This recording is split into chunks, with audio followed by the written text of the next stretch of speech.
As the BJP carves a slice of history, is the opposition therefore been outsmarted yet again? The result was well known, but the margin is even higher than anticipated. Sudhanshu Trivedi joins me along with Shama Mohammed of the Congress.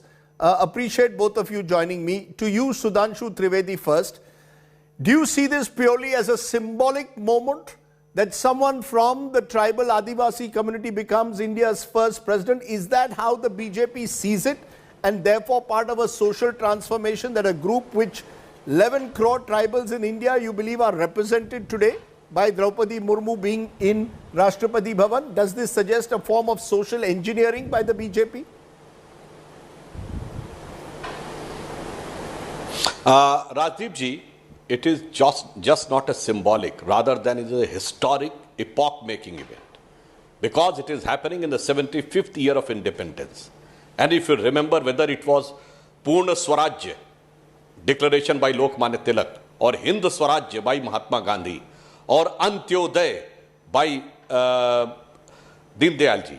Now it is being realized and actualized by none other than Shri Narendra Modi, under whose leadership NDA decided that Draupadi Murmu ji will become the president of the country. So I think this is the real realization of the Swaraj in the 75th year. Now, one more thing, that there are 4 constitutional posts, 5 top constitutional posts in the country: President, Prime Minister, Lok Sabha Speaker, and Chairman of the Rajya Sabha, that is Vice President, and the Chief Justice.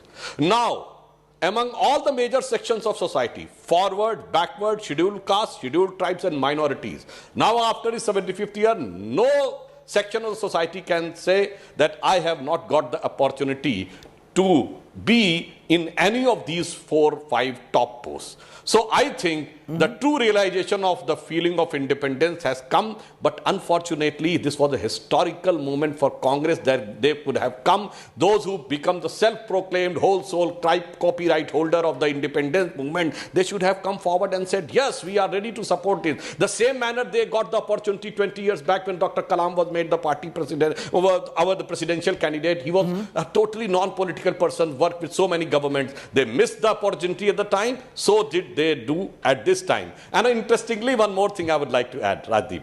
There was an era when opposition has to search for a candidate, their needle sticks on any of the ex-congressmen.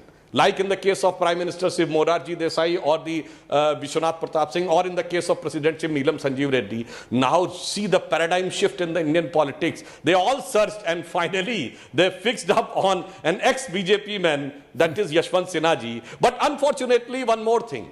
When हमारा सोना गिरवी रखा गया था in February 91, then Yashwant Sinha ji was the finance minister with the support of Congress. And today, so both the unpleasant moment of Shri Yashwant Sinha ji's life are somehow got attached to Congress party.